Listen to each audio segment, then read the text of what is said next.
Saturday at Keyworth, Detroit City FC face their top rivals, AFC Ann Arbor, for the top spot in the Great Lakes Division. Acadia Murphy got things going with a goal here in the 35th minute of play.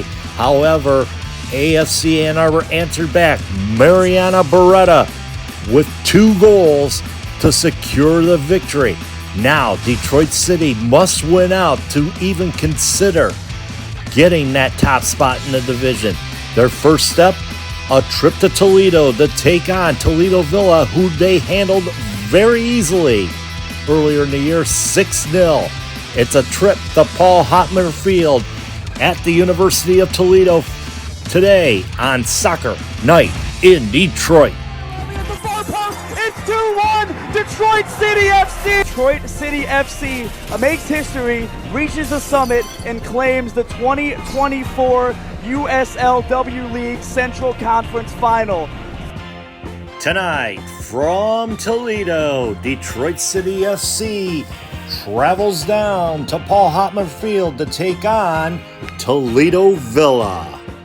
All right, we are not at Keyworth. No. As I mentioned, we were going to be at, we're in a nice little quiet place here in Hamtramck, Cafe 1923, just down the street from Keyworth, Yes. where there is going to be a friendly game tonight. Yes, Vamos Detroit City as they take on Yes. the last place team in Liga MX tonight. Santos Laguna. For a 7 o'clock kickoff at Keyworth Stadium tonight. Sobering news, obviously, from at the top here before going into this friendly. Yeah. And yes, we are going to talk about the women. Yes. Okay, we are. This show is strictly about the women. Yes. However, we gotta get this out of the way. Yes. Ben Morris out for the season with the torn ACL. Yeah, I read the news after the game when I was home in between the reunion and the men's game, and when I read it, oh my ACL, a torn ACL, out for the season. You figure 8 months recovery after that. That is four of the most devastating words I never, ever, ever, ever, ever have to say. Out for the season.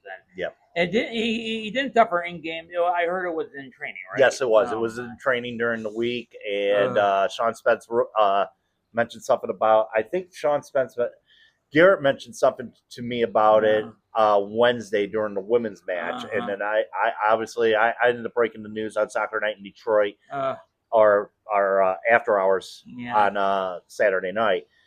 And devastating news there. Also for Detroit City FC, it looks like Stephen Carroll has been faced with the injury bug as well. They're talking.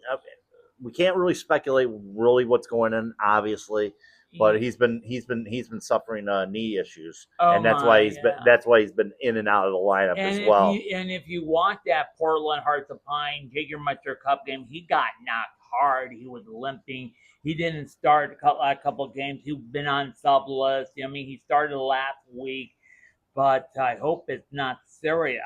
They're talking possible scope maybe in July. We'll see. We'll see how everything goes there. But losing Ben Morris, considering the talk this season, can he replicate? Could he be the builder around somebody after Maxey departed for Rhode Island, and then all of a sudden Darren Smith happens and all that, and now out for the season, man. I feel bad for him. I wish him a speedy recovery for him. Absolutely. He's a great soccer player, and I hope we see him next season. Who knows? Absolutely. I think he's on. I'm not sure what the contract is. If that was a 2-year, it was a 2-year deal. I think this was the last of the 2-year deal.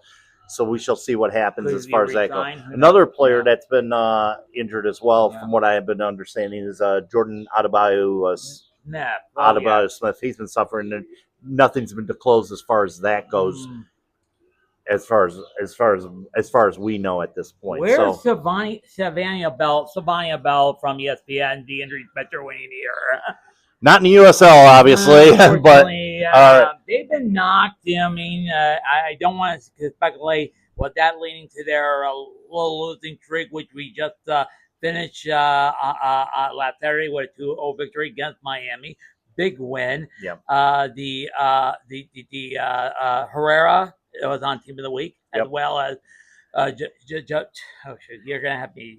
That's the guy with the second goal. Oh, Jasil Cedeno Yes. with the both named to the Team of the Week. Yes. We'll talk more about that. All right, let's talk about that. We'll talk more about that coming up in our episode for Saturday. Okay, let's talk about Saturday. Yes, yeah, the Jägermeister.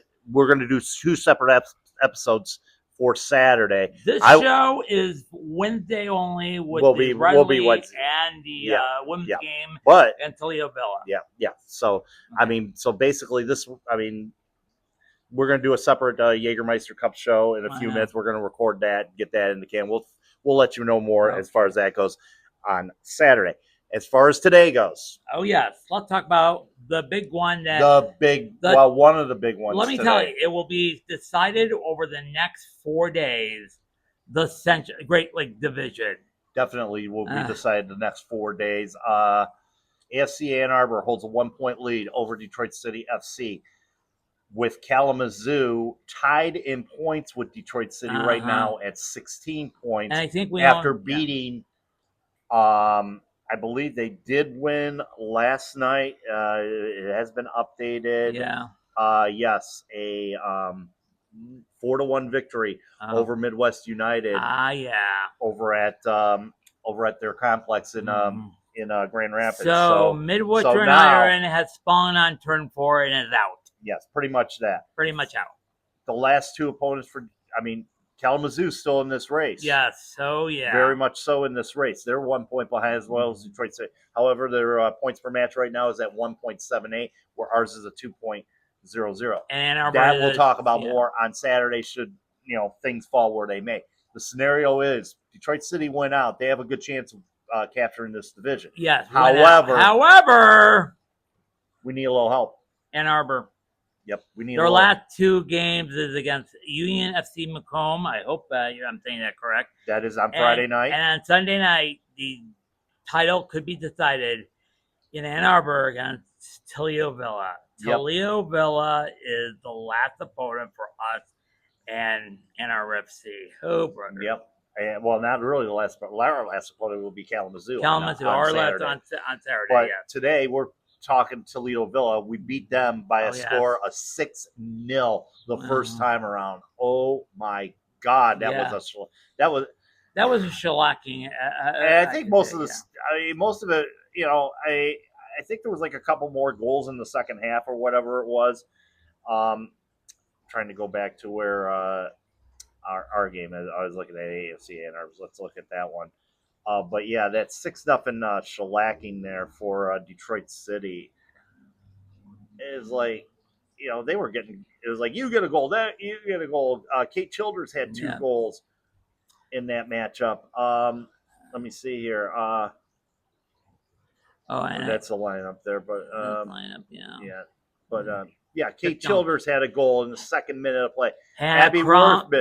Abby Worthman in the 6th minute. Childers again in the 40th minute. Hannah Crum with 2 goals. 48th and 60th minute there for her. And Tatiana Mason gets one in the 71st minute of play. It's a different Toledo Villa team than what we've seen earlier in the year. Yes. I mean, looking at the record for as of late for Toledo Villa, they are still on the bottom though, but they suffered a 6-2 shellacking a couple weeks later against Kalamazoo, and they've been competitive in some of these games. They beat Union FC Macomb on the 8th, a 1-0 victory in Romeo. They tied Midwest United, a 1-1 draw there. They just recently lost to Union FC Macomb last week at Paul Hartman Field, a 2-0 victory there. But it seems like, and looking at the previous, and it seems like in the second half they've gotten a little bit more competitive, and but looking at the score when they faced on Ann Arbor once, they were competitive when they lost 2-0. Yeah. I mean, it was a competitive matchup there, and and that one was at Paul Hotmer. Sunday's game will be over at Holloway Field. Oh my! So that's going to be an interesting that's how it's going to, the scenario there is going to be a little bit more interesting there. Very interesting. And all I have to say, if they drew or lose against FC Union Macomb or Toledo, and we went out to 2, we're in the playoffs again. But if they both went out, we'll say. Well, and again, like I said, the Kalamazoo factors in there. We'll talk about more on that. I'll talk about more on Saturday. Okay. The Kalamazoo factor being in there because they could shall we say, sully up the cookie jar. Mm-hmm. If they should end up winning. Now that they got they got their job done last night over in Grand Rapids. They did the deed. They did the deed there. We did the job here. That was another shutout for Allison LaPointe. Yes, another one. Detroit City, they've only given up 5 goals this year. Yes. 4 from the AFC Ann Arbor. Oh, brother. And the only other one was the banger over in Romeo. Uh-huh. And that was another it was kind of like reminiscent of the 2 that Beretta shot Saturday night over at Keyworth. So it's kind of reminiscent of that. So I mean, Allison LaPointe has been rock solid. I know. Rock solid as far as goalkeeping goes for Detroit City FC, and she's been one of the cogs there. Big problem though was on Saturday night. Oh yeah, we were missing some key pieces to that lineup. I know. Tatiana Mason was not in the lineup. No. Kate Childers was not in the lineup. Sophia Romine was not in the lineup. The second time that she wasn't with us against AFC Ann Arbor. I know. You're running into that thing where you got this depth and all that stuff. Are they the ones that are going to keep up and play into the scheme of things? Grantia, Ann Arbor, they came out pretty strong against us Saturday night, including Tooth Banger Bumwender, goal player. Yeah. But they came up pretty strong. They stopped every attack that we tried to make and all that stuff. Yeah, Detroit City had a couple chances, but not as many chances as you think they would have had. But for the most part, I wouldn't say they shut us down completely, but they had their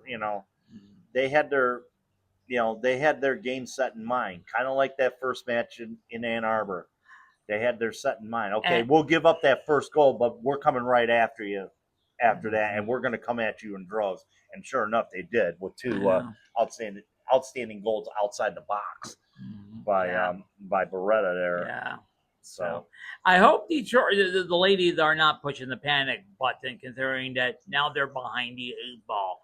They know what their job. They're just hope and pray that Union Macomb or Toledoville will do the competitive deed. But I honestly, I in talking with Dave Dwayne, shout out again for another great interview on Saturday night. Yeah. And talking with Dave Dwayne, he doesn't see it. He doesn't see it at all. He doesn't. He knows his team is focused. He knows there was a couple setbacks along the way, but they're going to be ready for this game. They're going to be ready for this match tonight. I mean, Grantia, Toledo is not really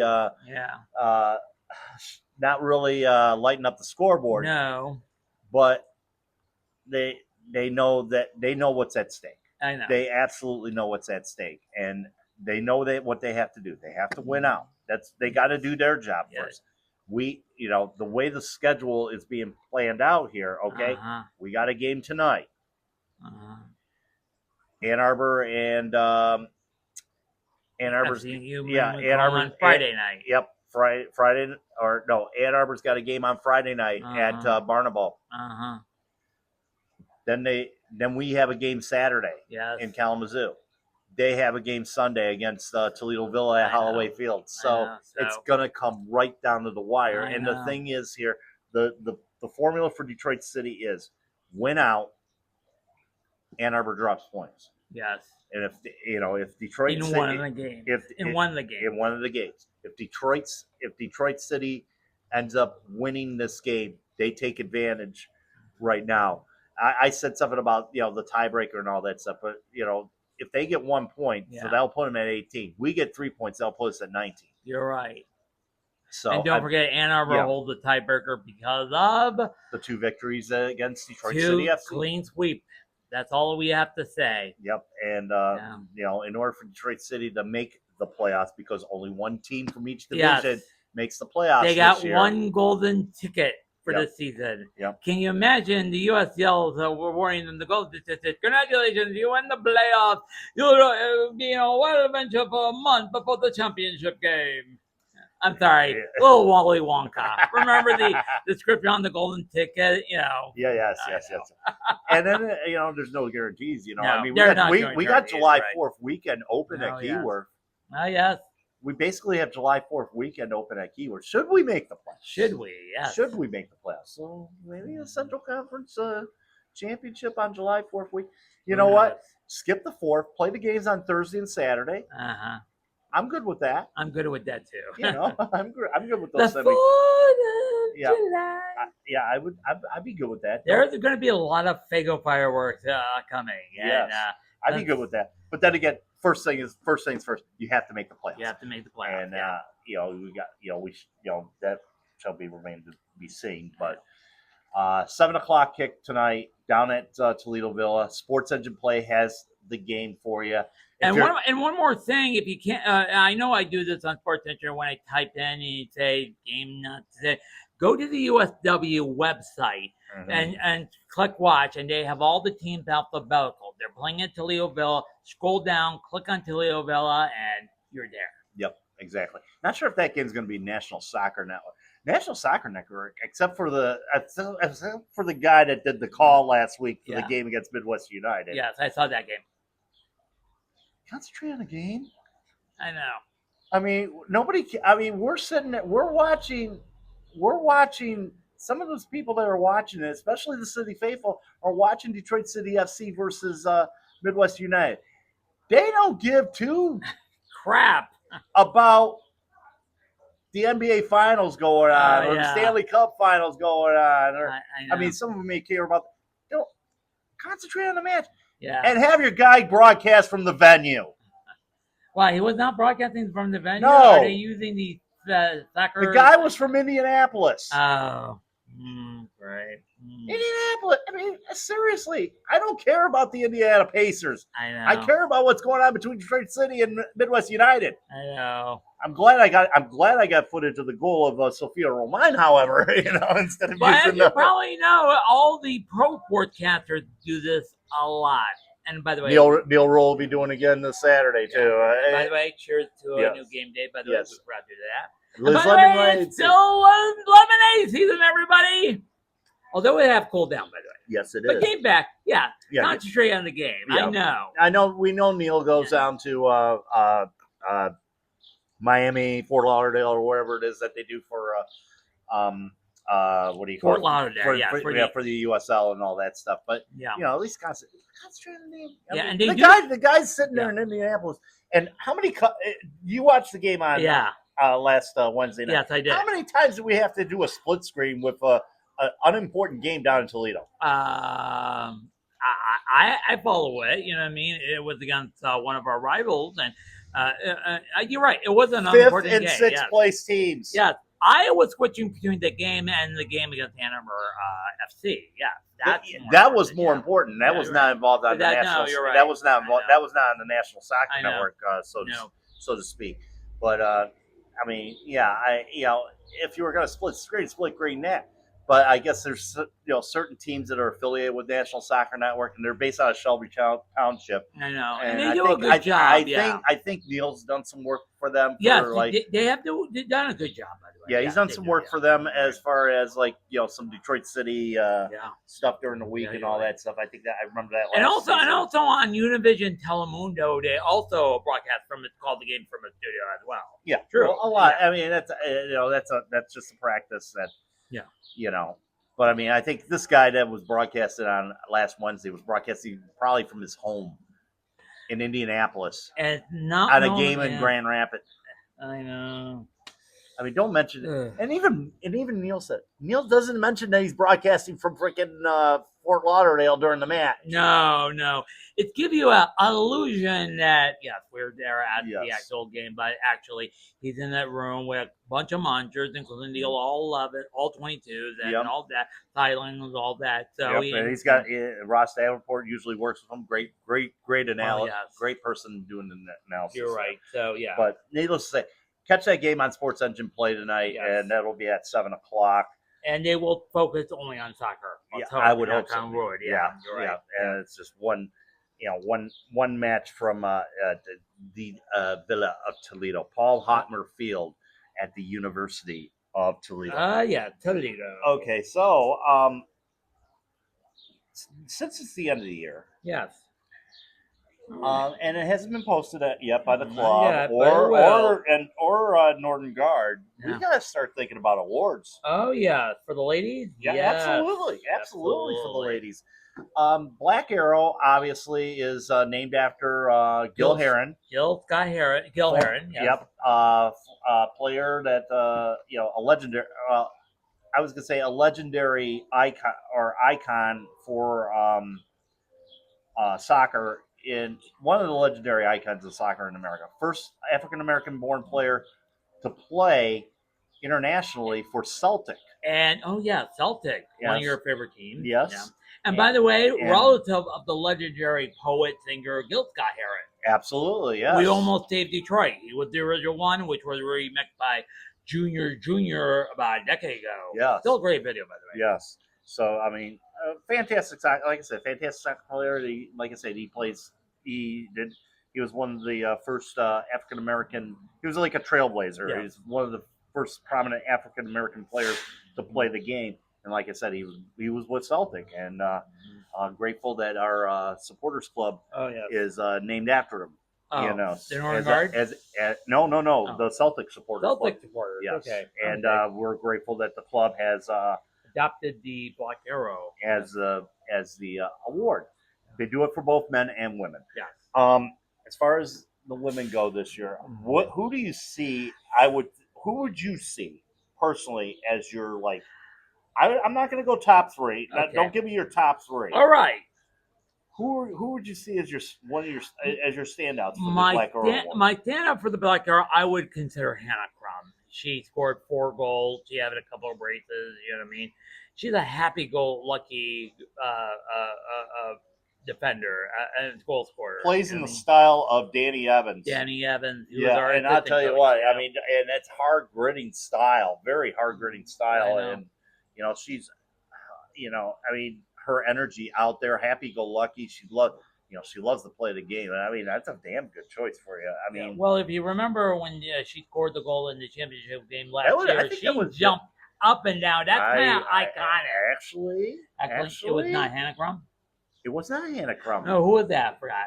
It would be Sophia Romine that did that. As a matter of fact, and that was iconic too. Yes, that one. And I'll tell you what. Oh, shoot. I mean, you said, but you did mention Hannah Crum. Sorry. Good choice, though. Yeah. Good choice. She is very energetic, hardworking, and much in the style of Danny Evans. Coaching. She plays to the coaching style of Danny Evans. Mm-hmm. We see this in indoor. We've seen this in outdoor, and she's a go-getter. She's a go-getter on that ball for sure. Uh-huh. Like I said, my choice, as you said, the girl jumping, Sophia Romine. Oh yes, and I said what has this team done without Sophia Romine? Nothing. You know what I mean? 2 losses against Ann Arbor, AFC Ann Arbor. She was not in those games. But every other game she has been in it, right? She has been a factor in every other game. She's only scored 2 goals this year.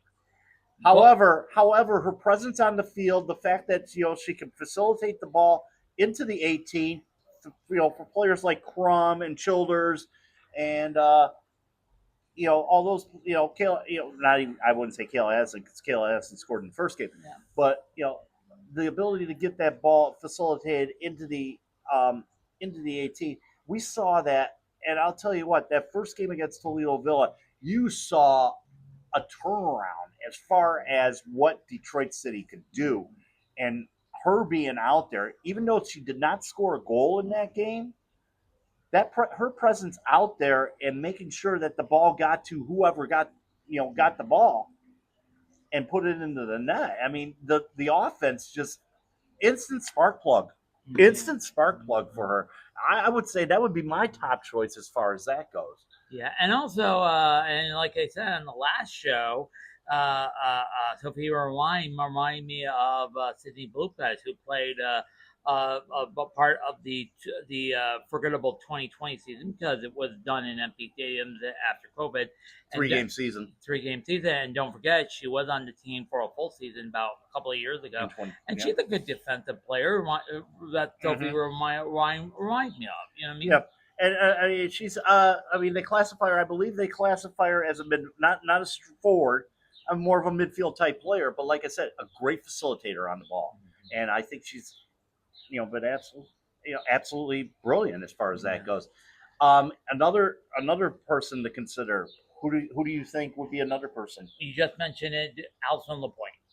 Yes, except for one bad game against Ann Arbor last week. She's only given up 5 goals on the year. She's been on point, literally. She's up there in the league categories for saves on the year. I mean, she's filled the role quite well that Gabby Schreiber left her back at last year, and with her she filled that role of her absence, and she's done fantastic. Oh, very fantastic. Yeah. I mean, I would consider her definitely a 1A. I think we both would consider them 1Bs at this point, as far as that goes. But I mean, just to say, I mean, just those 3 right there. I mean, if this is like our top 3, and that's our top 3 between the both of us. That's who I would think. That's what I'm saying. If we were voting like they would do in the Heisman, you're number 1, you're number 2, you're number 3. Yeah. That's how. I personally would go. I would personally go Romine, Crum, Lapointe. How would you figure? I would say Hannah Crum, Sophie Romine, and Alison Point. That's my 1, 2, 3. Yeah. I put Romine just based on impact alone. Yeah, you're right. And by the way, the city will announce voting that will begin, and probably in July or August. Well, probably soon enough. Within the next week or two. If we make the playoffs, it will be delayed, but it might not be delayed there. I mean, I think they'll still do it up, but look for that coming up in the next couple of weeks. Somebody's going to be lucky with a present because we don't do Detroit Bikes anymore. Unfortunately, Maxie was the last one. Unfortunately, and he rode his happy butt off to Rhode Island. I know. Good luck with them trust falls. Anyway, the other award that goes out at the end of the year is the NGS Legacy Award, and that is not just what you do at the club, or not just what you do on the pitch. It's what you do outside the pitch as well. Outside the pitch, community service, and remind me of the Lady Bing Trophy or the Maxon Trophy, or you know what I'm talking about. Pretty much. And or the Walter Patriot Man of the Year in the NFL. Actually, when you look at when you look at Detroit City in general, I mean, we see. I mean, we've interviewed players. Like Kayla Addison, for example. Yes. I mean, that's the first one that comes to mind for me when getting this award, because she's done so much with the youth. In the city youth system. In the city youth system, coaching and whatnot. I mean. Grant you, I think with her, I personally think she would be my honest choice for the Legacy Award, just for the community outreach that she does. And there's so many players out there. I mean, it's obviously it's like Black Arrow, it's like a fan base award. This one's done by the Northern Guard. Yes. But when you look at the the work she does outside the club itself, you're right. We see. When we had the interview with her during the indoor season, she brought her team. She brought her team with her, which was kind.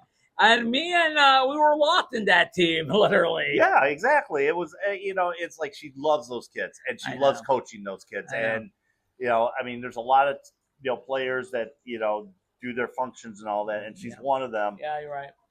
I give respect to where it's due there, and that's who I would select for I know. legacy. Yeah, I don't follow the team closely outside, mostly inside, Mhm. so that would be a good choice. It could be anyone of their players. That's Absolutely. yeah. And you mentioned Lexan. I mentioned this. This begins building a legacy, the family tree, like we say. You play for a city, you coach for a city, you inspire the next generation 20 years down the line, and it's the legacy tree. You know what I mean? Forever, for all. Oh, That's the yeah. motto of the club.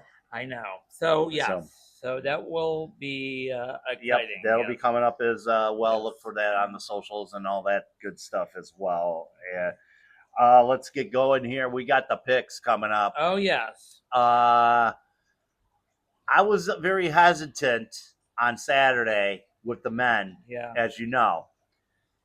And he wasn't. He was bold. He was bold. He took it.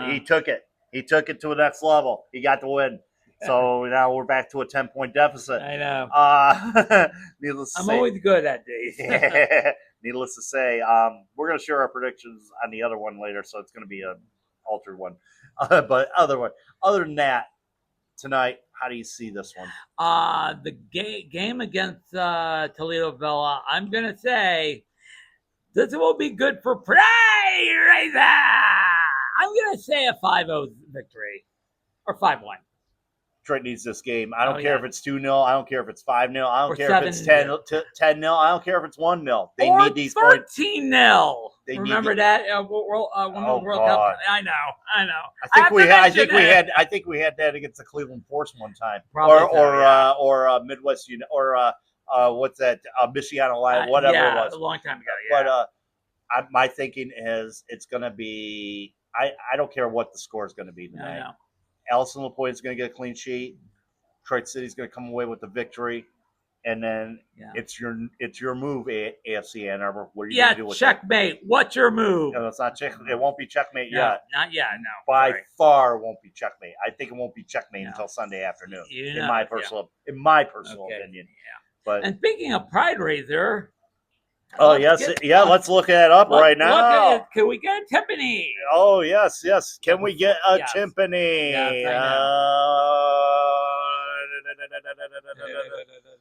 Let's get it updated here. $1,536.69 pledged per goal so far, making 9 goals, making a total for $13,830 going to the Ruth Ellis Center. I know, and tonight this is the last week of Pride Razor. Tonight game and the men's and women's game tonight. No. The friendly doesn't count. No. The men's and women's games on Saturday count. The men's and women's game on Saturday count. Tonight game with the women's count. But you're right. The 3 game games against Santos, the exhibition, doesn't count for Pride Razor. 3 games right there. You're You right. can always make your pledges at ngs.priderazor.org. Scan the QR codes on either side of the screen. Or you can make a one-time donation. Yep, exactly. Yeah, Scan those QR codes on the screen to make your donation to the Ruth Ellis Center. And I will be at the Santos game tonight. Now, remember, this is just that, a friendly. Santos getting ready for their season after a couple disastrous seasons being the bottom of the barrel. And DCFC, you're going to see a lot of the City 2 players from the academy. Maybe I don't know what Danny Dicchio is going to select for tonight as far as that goes. Unfortunately, yeah. So we don't know. You don't want to get hurt. And from the injury bug you mentioned about lots of Ben Morris out for the season, and Stephen Carroll Wisney, and oh my God. Will we see Tatenda Makruva in that tonight? We are going to see Tatenda Makruva hopefully tonight. You know what I mean? You would think so, but who knows? But he's going to file a report. I'll file a report post game about the pomp and circumstances. I did my international friendly this year, and yes, I am going to call it an international friendly because when we played the friendly over in Brighton, again between Danny Dicchio's old side and us for the preseason friendly, I count that as my international friendly. It's way too important. I'll be down in Toledo covering this thing. And look for me post-match. Hopefully, we'll get interviews with Dave Dwahey. Hopefully, maybe a couple players down there. And like coverage. I said, let's mention the viewing options: NBC Sports Engine, or you go click watch on the USW page and click on Toledo Bell. That's where the game played. By the way, mention the note: the game against the exhibition friendly against Santo that is not being broadcast. All you Come have on to do, down. come on down, as Rod would say. Here we're staying at the box top or Fifi over at the City Clubhouse store in downtown Detroit. Yeah, So, actually, I don't know if they're. Yeah, exactly. Well, I mean, today's the day of the game, so yeah. So Come down. Box office is open. Plenty of tickets available. It should be a fun one down here tonight. And of course, they had some stuff going on over in Clark Park. Yeah, I saw the on the Instagram page down near my old neighborhood. Yes, and that was very good. From I wasn't there because I was at an engagement last night. Yep, same here. It's just like what just said. Gotta leave town. I have another appointment. So, all right. I will see you after the match from Toledo. I'll follow a report from Keyword for the game against Santos. And until then, keep your feet on the ground. Keep reaching for the galaxy.